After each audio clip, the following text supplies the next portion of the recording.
Pitch. And DeJONG sends one out to deep left. Dickerson back near the wall. It is gone. It's a home run, and we're tied at 2. And DeJONG hits it out to left center. It's at the wall. Goodbye. Paul DeJONG, his second 2-run homer tonight. And DeJONG gets one out to deep center. At the wall, it's gone. Paul DeJONG does it again. It's a 3-home-run night for the Cardinals All-Star shortstop to dead center field. Paul DeJONG, 3 home runs.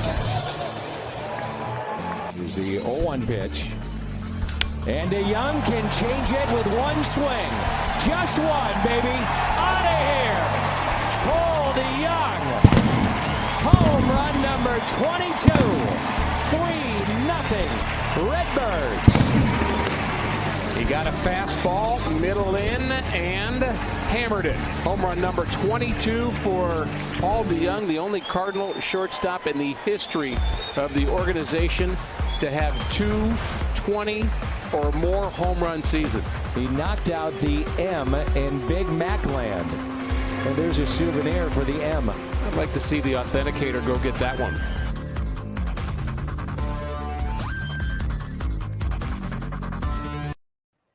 And good afternoon, baseball fans. I never get tired of seeing that home run from Paul DeJONG. We're very excited to have you all here.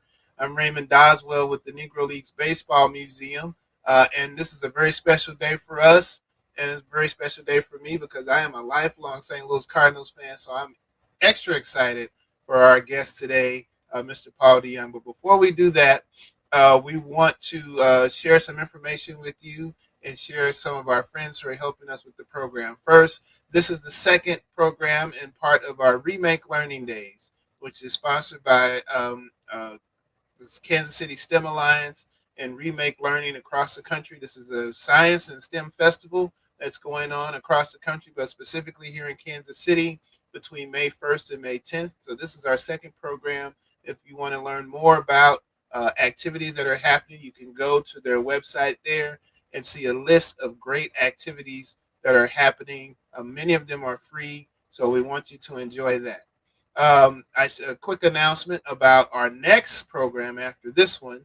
If you're interested, you want to learn about Stratomatic, not the video game, but the board game, over 60 years old, math probability board game that you can learn about the ins and outs of that. Our friends at Stratomatic will do a program Monday night at 6 o'clock Central Time here in Kansas, for us here in Kansas City, but they're on the East Coast.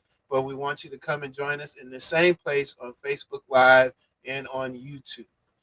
We're very pleased to partner with Remake Learning, as well as our friends at the Linda Hall Library. I want to bring in Eric Ward with the Linda Hall Library to tell us more about what they have going on. Thank you, Ray. The Linda Hall Library is pleased to partner with the Negro Leagues Baseball Museum for today's program as part of Remake Learning Days. The Linda Hall Library is the world's largest independently funded research library of science, engineering, and technology. And we're located here in Kansas City, not too far from the Negro Leagues Baseball Museum.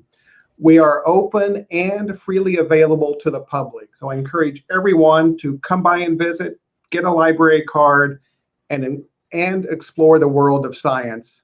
We have some limited hours now during the pandemic, but we hope to be opening up with more hours later this summer.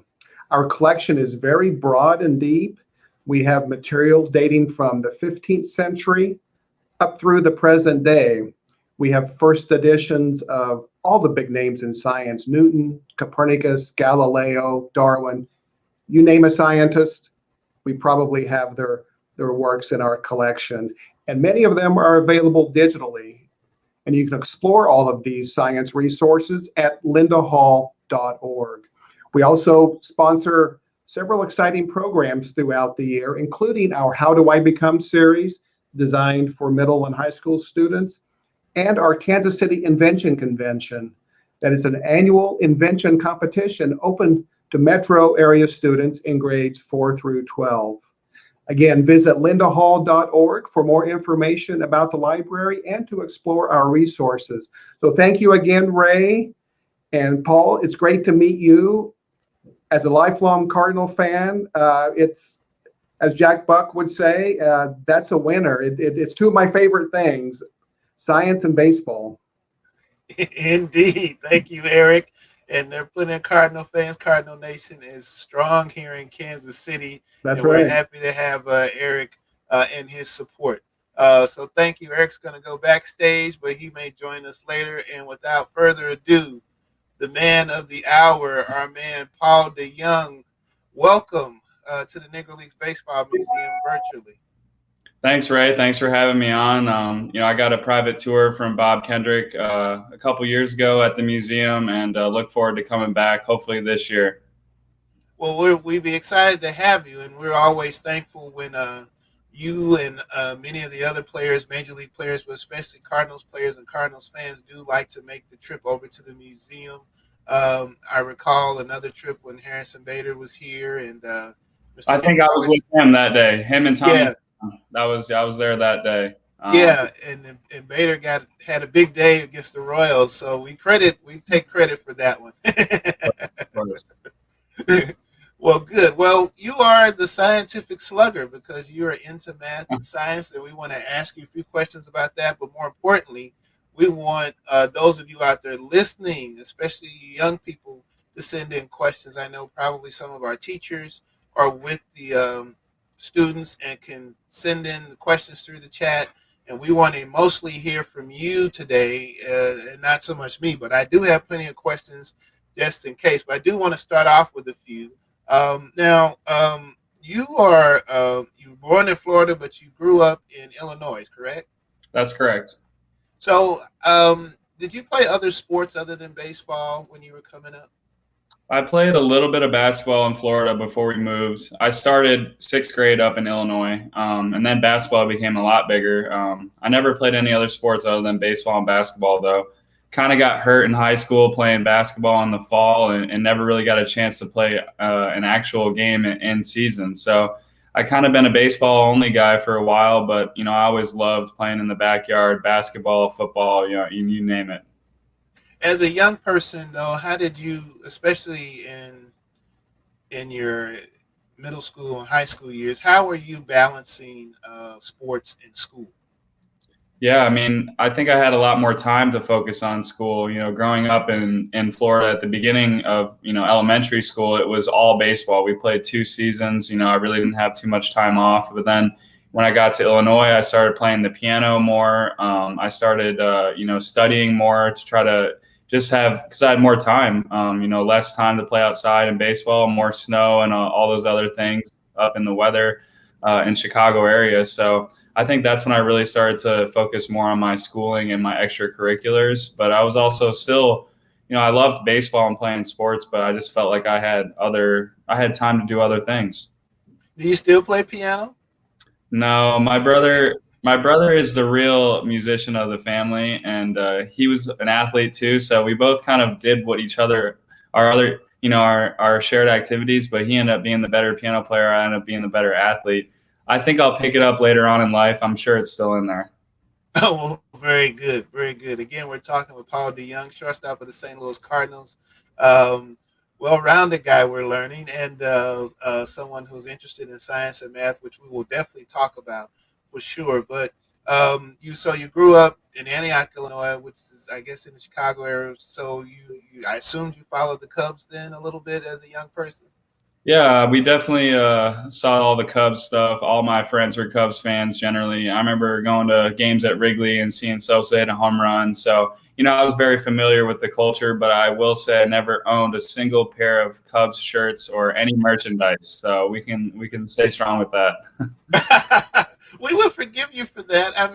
We understand community and fan loyalty, in that regard, but that is refreshing to know at least. Well, good. Well, but, you talk about Sosa. They had some, the Cubs were a team that they were good off and on, and then they had that nice run. And of course, when Sosa was there, you probably remember the home run chase between Sosa and McGuire as a young person. Yeah, I think what was that, '02 or '03? I think I was still in Florida at the time. I think we moved around '04. So I must have been around 10, 11 years old. Definitely remember the race, but, I just remember specifically seeing Sosa. I was sitting right behind kind of the first base dugout and saw a perfect view of Sosa hitting one onto the street in left field. So that's something I'll never forget. Fantastic. That's a great memory. So you decided to go to Illinois State University. I'm from the St. Louis area, so I know I had a lot of friends that went up to Illinois State and in that area. So why Illinois State? Well, just gave me a chance to play. I walked on as a baseball player there. Had some injuries in high school, so I didn't get a ton of exposure as far as D1 offers and scholarship money. And Illinois State was close. They said they would give me a chance to be on the team and play. And it just kind of, I just had a good feeling. The coaches over there all had some pro experience, so it seemed like it was going to be a legit place to play and an opportunity for me. So I kind of just jumped on it. I ended up, making the most out of it and earning a scholarship a year or two in. Also had a red shirt there. So, I had some time. I spent 4 years there instead of a lot of my teammates that went to college, only spent 3 years in college and never got their degree. But fortunately for me, I was able to be there for 4 years, and I ended up finishing my degree, which is a rarity, especially in Major League Baseball. So, it took me a little while to get to where I was going, but I'm thankful for all the steps that I had to take to get there, because I did a lot of things on the side that really made a difference for me. Very good.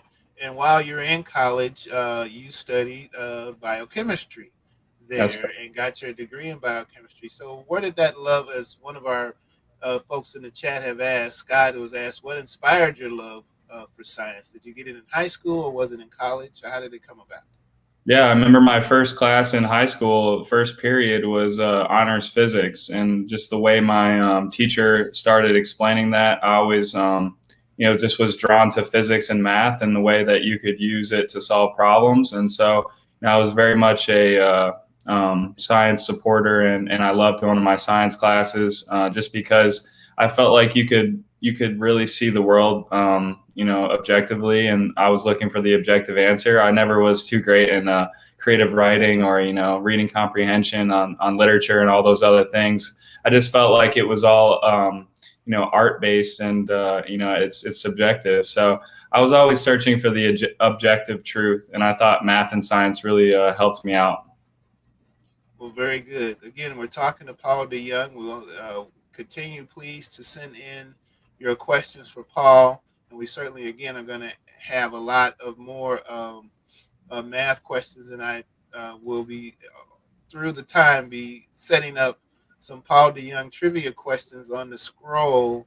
We'll have the answers at the end of the session. So this first one's pretty easy if you can do the math, but we will have some more difficult ones. We have just a couple more that we're going to ask while we go through. So as a college student, so your biochemistry is, I remember my chemistry classes. We did a class called cultural chemistry, which was just the basics of chemistry for college level.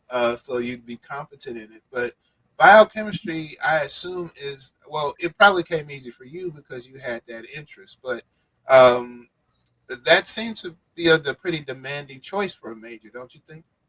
Yeah.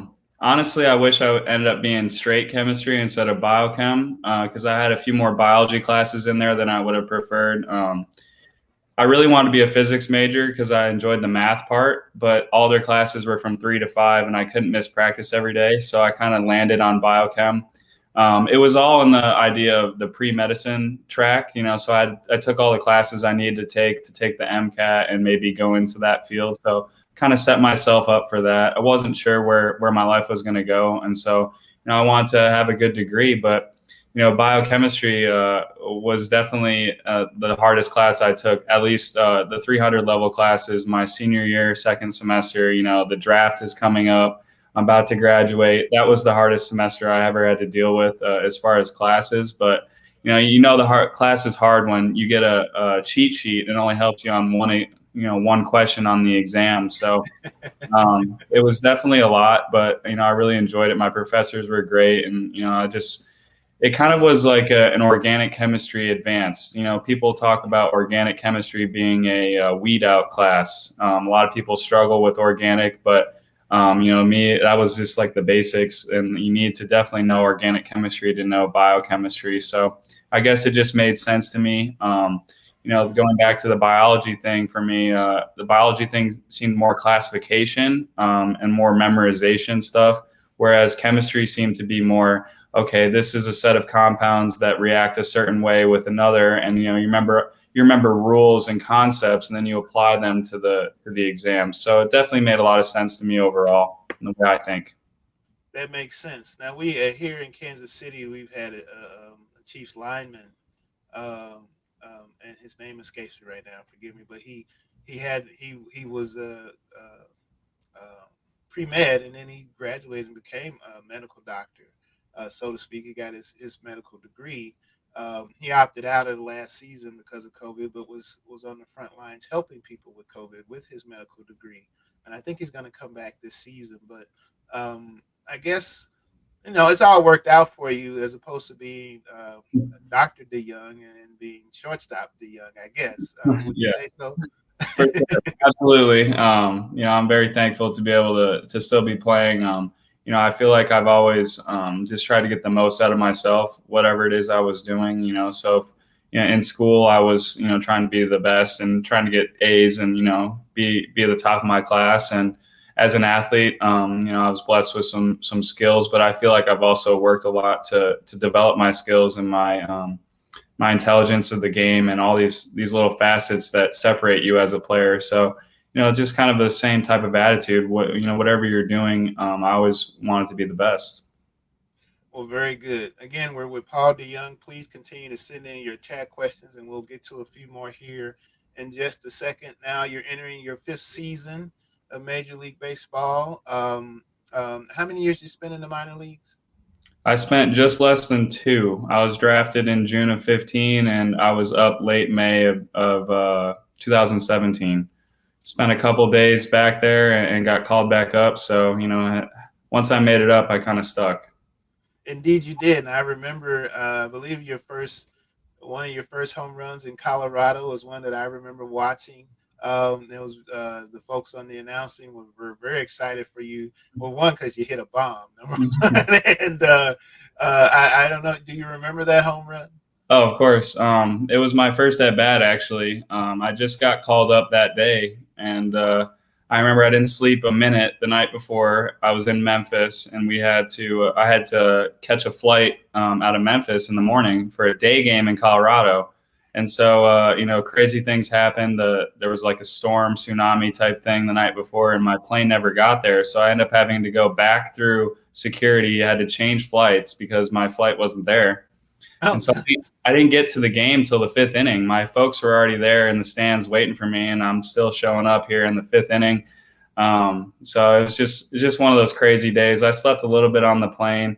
And I'll never forget, I walk in with my suit on still into the clubhouse, and starting pitcher Adam Wainwright was in there, and he wasn't pitching that day. So, they roam around in the clubhouse in between innings. But he's like, what are you doing in the food room? I'm starving. I got to eat something. I didn't even have my uniform on yet. I didn't talk to anybody. And then, he just was laughing at how nonchalant I was. But, I guess I felt calm in that situation. I put my uniform on, go talk to Matheny. He's like, okay, we'll give you a pinch hit here soon. I ended up being on deck at the end of the 8th. And so I had to go back in the dugout and wait and let off the 9th inning. We were down like 4 or 5 runs. So it was a pretty even keel situation. Nothing really to gain or lose. But, I got a 1-0 fastball. I took a good swing on it, and the Colorado air pushed it out the stadium. Outstanding. What a great story. What a great memory. Folks are getting behind the curtains of a Major League Baseball player's life here, especially of a rookie player in Paul DeJOng.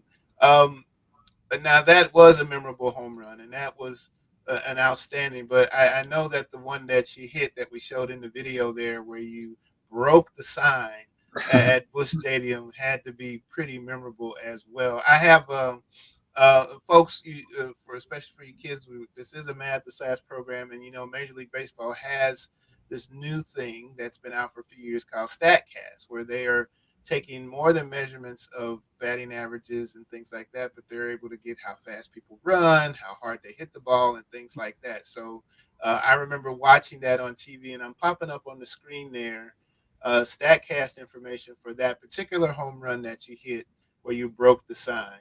That was in Milwaukee. That was against Milwaukee on August 19th of 2019. So the pitch came in at 95.6 miles an hour from pitcher Devin Williams with a spin rate of 2,229 revolutions per minute, and your exit velocity was 104.6 miles per hour. So you hit it really hard, and the launch angle, which is the degrees of angle that the ball came off the bat to a 90-degree angle, was 27 degrees of lift. Now, it was a full stadium. We note that, too, and it was very warm. It was 93 degrees that day. Is that the hardest ball you ever hit? Not the hardest ball, but that's enough to get a home run in pretty much any stadium. Those numbers, we kind of, over the last, 5 years or so, I feel like analytics has really exploded. So we kind of have a pretty good idea of how hard you hit the ball and at what angle, what produces a home run. And that's pretty much a home run in any park. But yeah, I've hit a ball over 110 miles an hour before, not much more, but some of these guys like Giancarlo Stanton and Aaron Judge, these big, strong guys, they hit the ball close to 120. So, I mean, they're hitting the ball super hard with a metal bat. Who knows what they could do?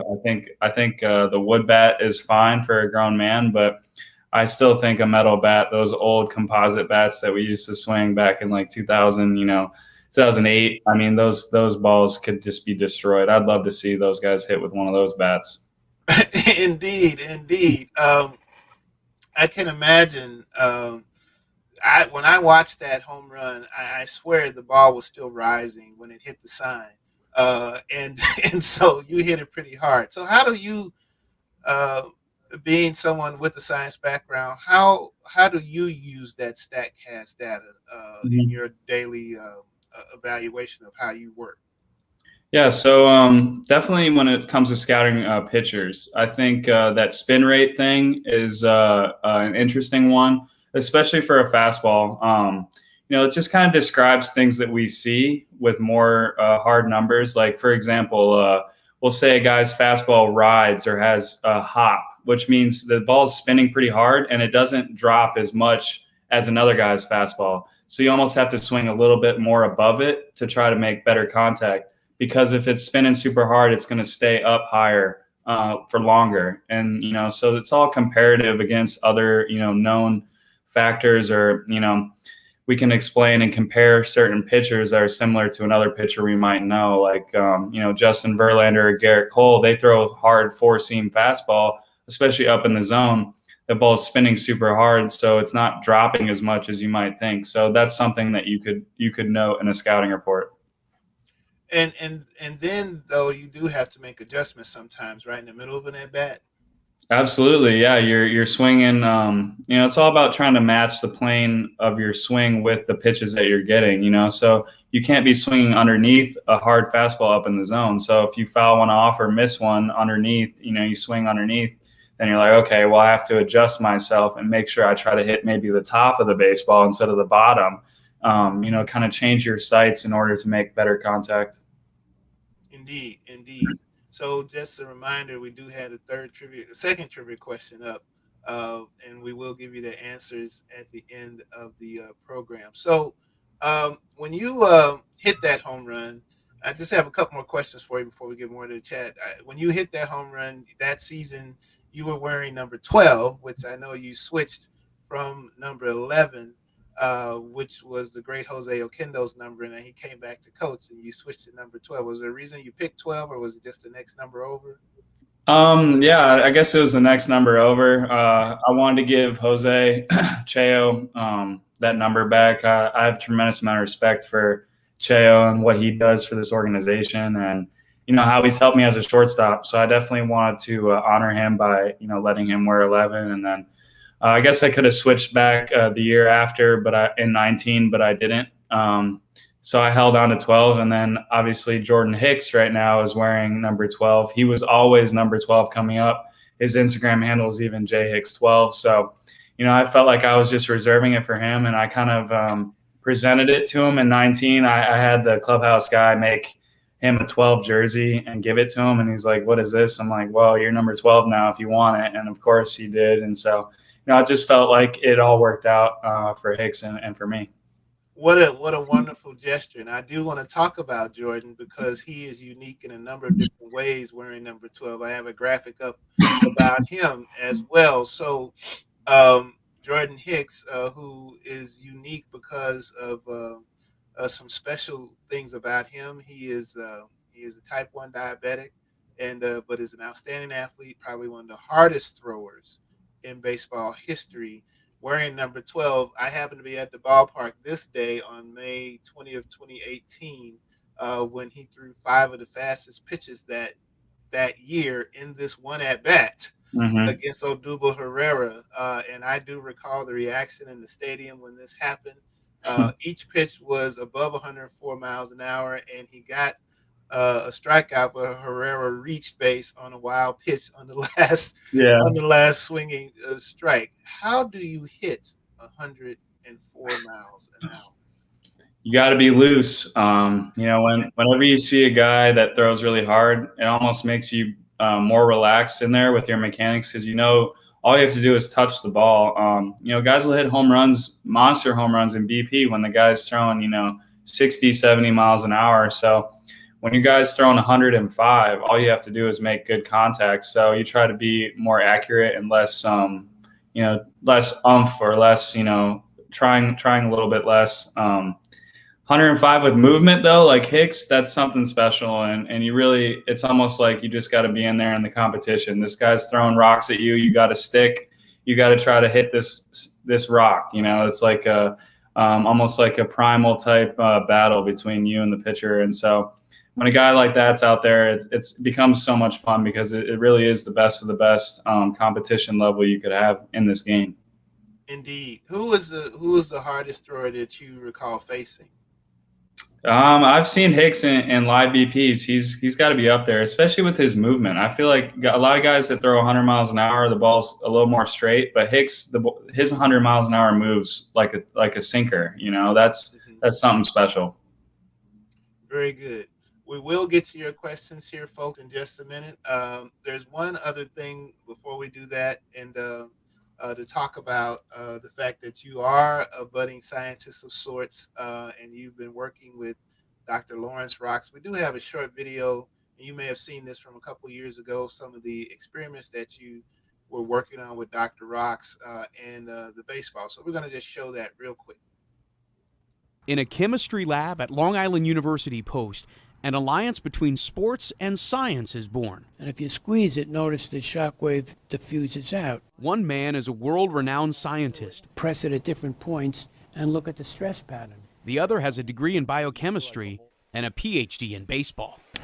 And DeJOng drills another one. Paul DeJOng is a shortstop with the St. Louis Cardinals. Mets fans will remember him. The rookie became a Met killer this year and led all National League shortstops with 25 home runs. This offseason, he's trading his jersey for a lab coat. In high school, I just enjoyed the physics and chemistry classes more than I enjoyed reading Catcher in the Rye. And if you look at the spectrum, you see something unique to helium. Many more peaks. Today, he's working with one of his heroes.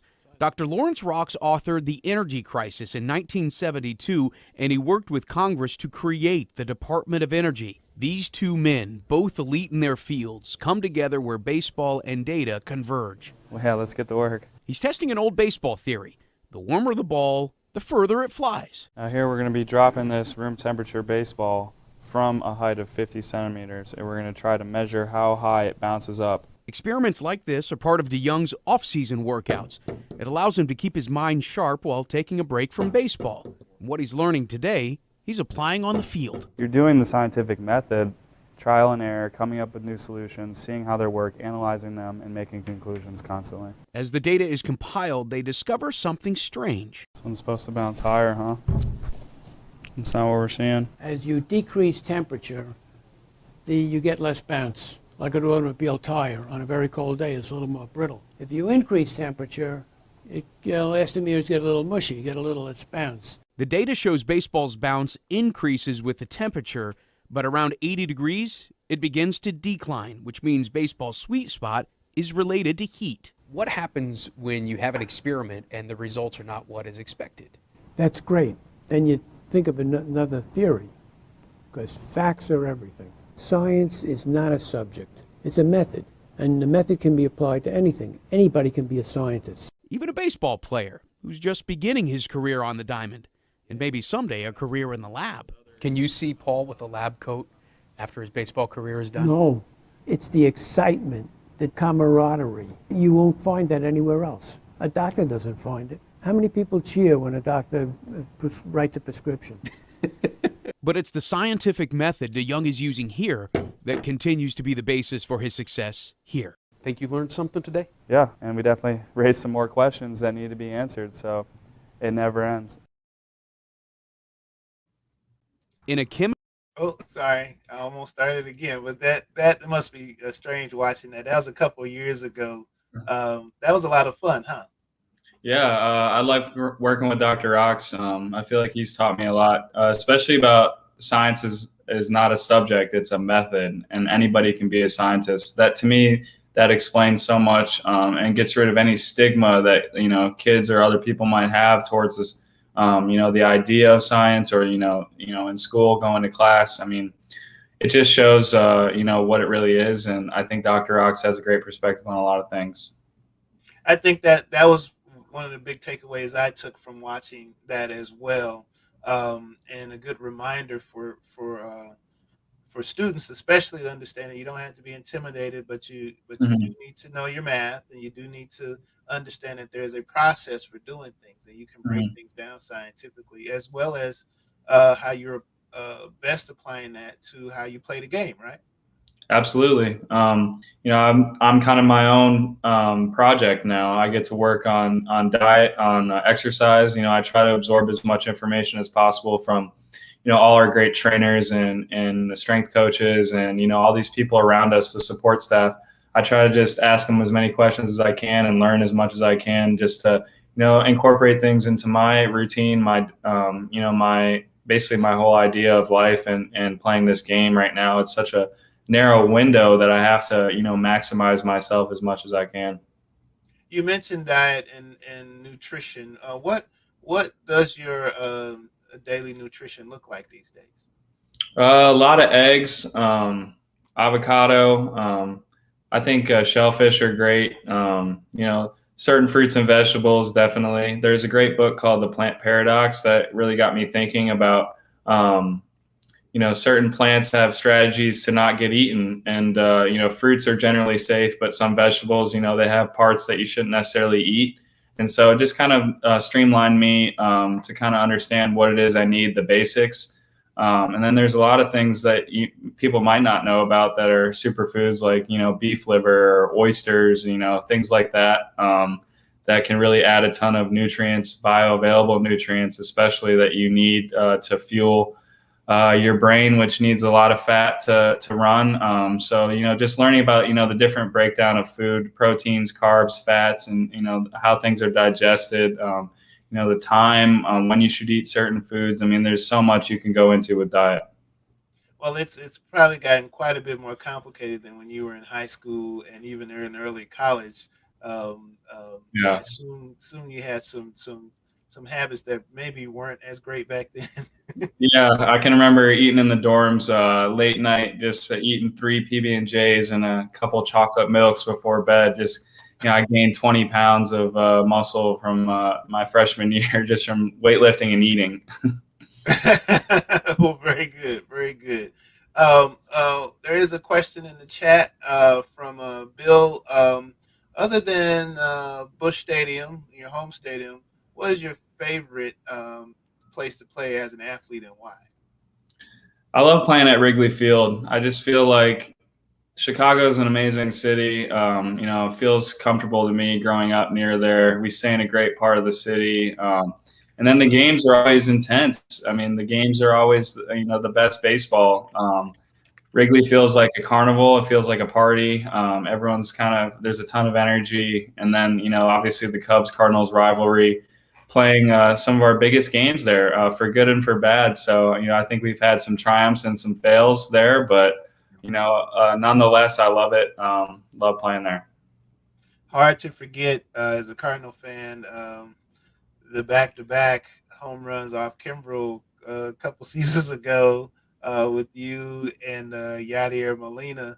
I happened to be in the grocery store, couldn't quite sit and watch, and I was listening on the radio to John Rooney about lose his mind when those home runs were hit. It was an amazing moment. It's an exciting moment. And you mentioned Chicago because, as you know, the crowds are always packed there. And it must be really exhilarating to play in front of crowds like that. Yeah, no doubt. I mean, that's one of my favorite memories across my career is going back to back with Yachty, especially that weekend when we swept them for 4 games. Coming down to the end of the year, needed to win the division, needed to win those games. I think, just really came together for us as a group. Just one of those special moments I'll never forget. And obviously the Wrigley thing, I get my Cubs fan friends are always there screaming at me and, doing all these things. So it's always a good time to be at Wrigley. I feel like it's really the big time, the show, Major League Baseball. It's the best. Indeed. So one of the great things about that is that now, just looking at Molina, you're entering your 5th season. He's close to 20 seasons now, which is amazing. I'm sure you're hopeful for a career like that. What do you credit his longevity to? Yachty, his work ethic, he still takes care of his body. He's strong. He lifts weights. He does everything he needs to do. It's really unfortunate to see him out right now. Kind of came out of nowhere. Not really sure if that has been lingering for him or, where it came from. But, just the way he goes about his business, I think, is what led him to have all this success. I mean, I, as a previous former catcher, understand what it takes physically to do that. And I can't even imagine what it takes at the big league level to do that. So, the way he takes care of his body is incredible. I think his mind is what, separates him even further from all that, because he's able to, despite all the nicks and bruises and scrapes and all the things he gets on a daily basis, he still has his mind sharp enough to say, I still have to play today. I need to find a way to make this work. And so, just the way he approaches, this whole baseball career is really incredible. And it's something special. I think it could take it for granted sometimes, seeing him back there work, seeing how well he blocks the balls, how he calls the game, his gracefulness back there. I mean, it's truly special. I think we all need to really appreciate when he comes back to watch that legend play. Indeed. We welcome again more questions in the chat before we let Paul go. I'm going to bring our friend Eric back from Linda Hall Library, and he has a couple questions to ask. Hey, Paul, I wanted to follow up on something you said. You mentioned that you have your bachelor's degree, and you said it's a rare thing in Major League Baseball. Among Major League Baseball players, I read something a few years ago that only 5 MLB players had college degrees. Is that a pretty accurate number about how rare it really is? Yeah, I think it really might be, especially since, the draft is after 3 years or out of high school. It's very rare to sign as a senior sign and make it to the big leagues, I guess. Technically, I was still a 3rd-year player, but 4th year in school because of the red shirt. So, I'm definitely one of the rare ones. I know there are certain guys like Carson Kelly, for example. He caught for the Cardinals, kind of didn't get much time, but then got traded over to Arizona a couple years ago. And he actually went back. He signed out of high school, but then he did his degree online at Oregon State and got his whole degree. So he's a special one as far as going back in his free time. That's something that you don't really see. And so I know they always say in the draft, hey, we put away $50,000 for you to go back to finish your degree. But I bet there's most guys do not even sniff that account, even though it's there for them, for people to go back. I just don't think people value it enough. Yeah, once you stop something, it's always hard to just get that motivation again to go back. You also talked about how, looking back now, you wish maybe you would have had just a pure chemistry degree instead of biochemistry. What advice do you have for high schoolers out there with an interest in science looking at a college program? Yeah, I think you definitely have to break it down as far as chemistry, biology, and physics, and then whichever one kind of floats your boat most. I guess you could rank it in math: most math, medium math, least amount of math. For me, I was kind of in the middle, even though I wanted to be the more math guy. But I think overall, I think you'll get feedback quicker. But also, don't be scared to start. And then decide later. You don't have to know right now. I think that's a lot of pressure gets put on yourself and externally with, I have to know right now what I want to do for the rest of my life. You don't. You can go and try different things and change your mind, or, something else might strike you fancy. All I would say is trust your intuition and, give it a try wholeheartedly and go from there. That's very good advice. A couple more questions from the chat. Going back, I assume this would be your college project. Someone is asking, did you have a senior research project? No, but I did an honors degree, and the honors program at Illinois State was interesting. It was like I would have to do certain credits, and so for a class, I would go to my professor and say, "Hey, I'm in the honors program. I'm trying to graduate my degree with honors. I need to do an extra project to get credit for honors for this course." And so one thing that stood out to me was in my genetics class, I read this book called oh shoot, I can't remember the name of the book, but basically it was about sports and genes. Maybe it's called The Sports Gene. But anyway, it was really interesting because it talked about Major League Baseball, and the differences between Major League and minor league players was a lot of times just your vision. They just looked at Major League hitters, measured their vision, and then looked at minor league guys, and there was a huge difference in really their physical eye vision, and that changed the way they play the game, that changed their success overall. I just thought that was super interesting. And there was also tons of examples in there about runners and all these other things athletes across the globe. It was really interesting. And so it just made me think, because I was a college baseball player. I was like, well, how are my eyes? I figured my eyes were pretty good. And, the eye doctor that checks us every year, the physicals, says my eyes are pretty good. So, maybe I was just destined, fortunate enough to have that physical ability to be able to see the ball better than others, and it made me a better player.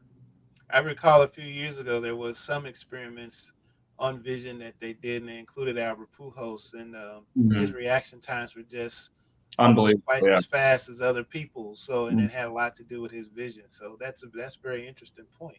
Very interesting point. Another question from the chat from our good friend Dr. Max Usler. And he talks about, now you've done all this studying of the scouting reports and all this math homework prior to the game, but when you step into the box, how much do you have to clear your mind and simply think see ball, hit ball? Yeah, absolutely. I saw a quote the other day from Michael Jordan that said, I never worry about performing because I did the work beforehand. I trust my skills because I put in the work. That's, to me, that's such a big, important. I loved watching that Last Dance, getting into the mind of Michael Jordan. He never worried about a shot he hadn't taken yet. Stuff like that really just hits home for me, because, when things are going bad, you start questioning all of that you're doing, everything you're doing. You start to become too mechanical. And as we know, you got 0.4 seconds to react to this moving baseball that you have to hit round bat, round ball. I mean, it just becomes too much whenever you're trying to break things down. So really, when it comes to the game, it's, you have your scouting report, and to me, that kind of creates a shape, a tunnel, somewhere I'm looking for the ball to show up, and then, my natural ability takes over from there. It's almost like autopilot. But when things are bad, you're chasing the ball all around the zone. You're trying to hit everything.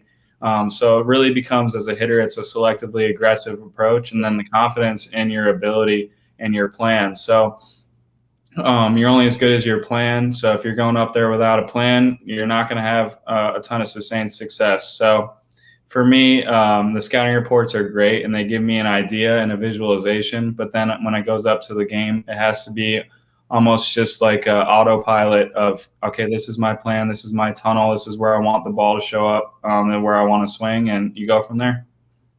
Yeah, my 10-year-old just started RBI this week, and just got to get him practicing repetition, and practice so that he could get that muscle memory and do exactly what you're saying. Yeah. Absolutely. So, Short Circuit Robotics writes us and asks, have you been using any virtual reality training technology, like the Win Reality program, what are your thoughts on new technology that's being used for training in baseball these days? Yeah, there's I've used the Win Reality. I haven't used it a ton. It's not part of my daily routine, but there are several guys in our clubhouse that use it every day. I think the Dodgers became big on it a couple years ago, and everyone was like, "Hey, what are they doing over there? They're one of the best offenses every year." And so I think there is definitely something to it. Just not as far as like the training of your body, more of just like the training of your eyes and your mind. You get to watch all these pitches that have been thrown in the big leagues. So, I mean, there's data behind it. There's there's so much. I honestly think it is the future of the game as far as scouting reports. And, I'll definitely continue to develop with it. And I know my teammates are really in on it too. Guys are in the clubhouse using it right before the game every single day. With your science background, do you think you could come up with something either uh, based on your training, your biochemistry training, or even some of the stuff you've been doing with Dr. Rocks? You think that could be useful down the road? Had you even thought in looking into that? Absolutely. But I kind of envision more of the golf simulator thing where you're watching a bigger screen. I think it just would feel more realistic to me than the the glasses, the Oculus thing that they wear for the Win Reality. But yeah, I think my experience as a player will definitely lend to new technology, whether I'm developing it or consulting or doing something just to kind of give a player's perspective on all these things that the game is going to. But I also believe in the pendulum swinging back to where the old school. I think this stuff is great and it's leading us somewhere, but I think eventually it's gonna head back the other way. You're already starting to see it a little bit with certain clubs that the big thing was throwing high four seams, high spin fastballs up in the zone and a curveball, but then now you're starting to see, because everyone's adjusting to that, you're starting to see more sinker, slider. Now guys are throwing the ball, it's going down. So I think the game's constantly evolving and changing, whether it's on a pendulum or if it's going new directions. It's up for debate. I've always thought of it in terms, though, of, I guess it depends. You got the old school guys, so to speak, and the new school, but really the tech and the data is meant to kind of confirm what your eyes see. Is that how you see it? Absolutely. I think we use the tech and the data only to go up there and then, okay, the first inning went by and the guys that hit come in to the other guys and say, this is what I saw, this is what it's doing, this is what the ball's doing, this is what he's doing. And then we go from there. So, our plan's constantly changing as the game evolves and as the specific game that we're playing evolves. As innings go on, more at bats against him, things change, and that's part of the communication factor of a team win. Very good. I just have one more question, but I want to make sure, Eric, do you have any more questions? I want to ask you. You talked about studying pre-med. Are you still on that track in your mind, wanting to pursue that after baseball or another science field? Yeah, I mean, I wasn't sure where I wanted to go. I just knew I wanted to take advantage of my degree and set myself up. Obviously, I was there as an athlete, but I didn't know what my pro prospects were. So, I wanted to set myself up. But now I feel like I'm definitely interested more in the holistic side of healing because it's something that I can do to myself as an athlete.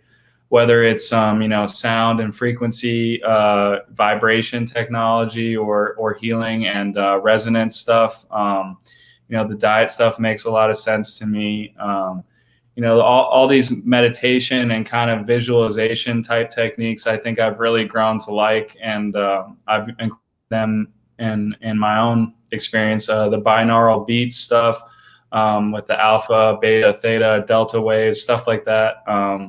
I really think I'm just kind of trying to encompass all these fields, and that's kind of where I felt like I always had this this kind of unified vision of how everything connects to each other, and I want to, obviously want to unlock those secrets. And so, to me, that's kind of where I'm at as far as my intellectual pursuits when it comes to, philosophy, metaphysics, and this holistic side of healing that I can do myself. I think there's a book in there somewhere as well. Yeah. There's plenty of books for all those types of subjects.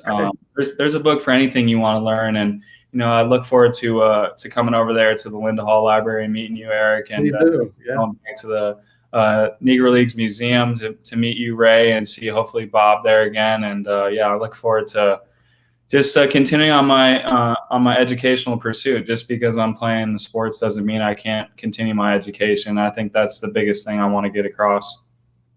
Fantastic. Just two more questions and we'll get you back to your day. One from the chat. Someone asked about it, and there's some considerations of tweaking the game, and one of those is moving the pitcher's mound back. Do you have any thoughts on that? Yeah, I don't like that. I think that would change a lot of the rhythm of the game. Thinking back to the Ken Burns documentary, that's when I really got to see the Negro League side note. But anyway, they said 90 feet was a number from God for home to first, that, if it was 88, it'd be completely different. If it was 92, it would be a completely different game. So, I think the mound is fine where it is. I think just the idea of the philosophy behind the game, I guess, the strikeouts is a big one that people talk about. Hey, there's too many strikeouts, but that could be changed if the mentality changes. Guys won't strike out because of the velocity and the other things. They're striking out because of other mentalities of, I can score a run at any point with one swing. Doesn't matter if there's two strikes. That's what's changing the game, not necessarily the mound dimensions, in my opinion. Very good. You talked about understanding your body and looking into the holistic training. Unfortunately, last year, the team suffered a COVID outbreak, and you unfortunately got sick as well. I don't know if you have any lessons for the rest of us to share in regards to what you went through and your experiences there, or warnings that you can remind people about. Yeah, I definitely learned supplementation wise what kind of we're missing as far as diet, and that's where I kind of got into the diet stuff. I think certain things like vitamin D, magnesium, zinc, some of these ions that we need for proper cell function, I think, are overlooked or are not available necessarily in the foods we eat like they should be. So I think certain little things like that can really change. But I also feel like general mental health it affects your physical health as well. So getting outside, meeting with friends, socializing, those types of things are important for our well-being. And so, I just want to continue to value those things for our health, and not always, try to externally place, credit or blame on these other things around us. I feel like it's all up to us to take care of ourselves as far as, the mental side, the physical side, spiritual side. All those things are factoring in to our individual experience. So just want people to realize that, it could be a lot of things, and, kind of a cascade effect. Things were pretty bad last year as far as the unknown, the fear, the walking on eggshells stuff that we had to go through. And so I feel like I grew a lot with that. Moving forward as, a healthy individual, I think I really gained a lot from having that COVID experience last year. Excellent advice and an excellent way to wrap up our program. But before we do officially, I just want to make sure I get all the trivia questions answered. As I said, the first one was how tall is Paul in inches, and he's listed at 6 feet. I know sometimes they fudge that on the MLB site, but that's 72 inches.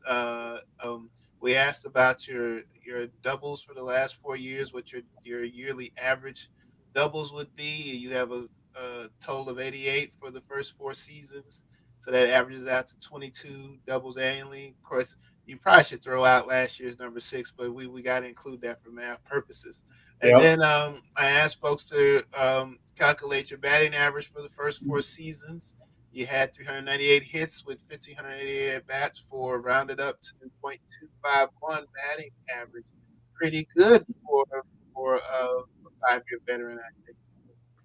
Yeah, I got a lot of hits left in me, and hope to get to those 1,000 marks and 100 homers coming up soon. Hopefully, maybe this year. So we'll keep playing, keep winning. I think that's the biggest thing for us right now. Is we know it's going to come down to the last week in September, like it always does. So right now we're just focusing on winning today. 2 games today. Indeed, you're playing both today, or are you going to get one off? I'm sure I'll play both. I got a day off yesterday, and I've played doubleheaders before. Thankfully, it's only 2 sevens. That's something I don't hate from MLB, especially for a doubleheader day. Well, very good. Again, thank you so much. I know you're extremely busy and got a lot going on, but thank you for taking time to do this with us. We all appreciate you answering our questions. Again, we want to thank Paul DeJONG for his time. Good luck tonight. Go Cardinals. And we thank all of you all for participating. We're especially thankful to our members and our patrons for allowing us to support programs like this so we can continue to educate the public. I want to thank my friends Dr. Max and Ray. I saw you chime in. Thank you for chiming in, and Eric and the Linda Hall Library for their support. So you all have a good day. Thank you, Paul. Good luck tonight. Everybody be safe. Thank you. Thank you.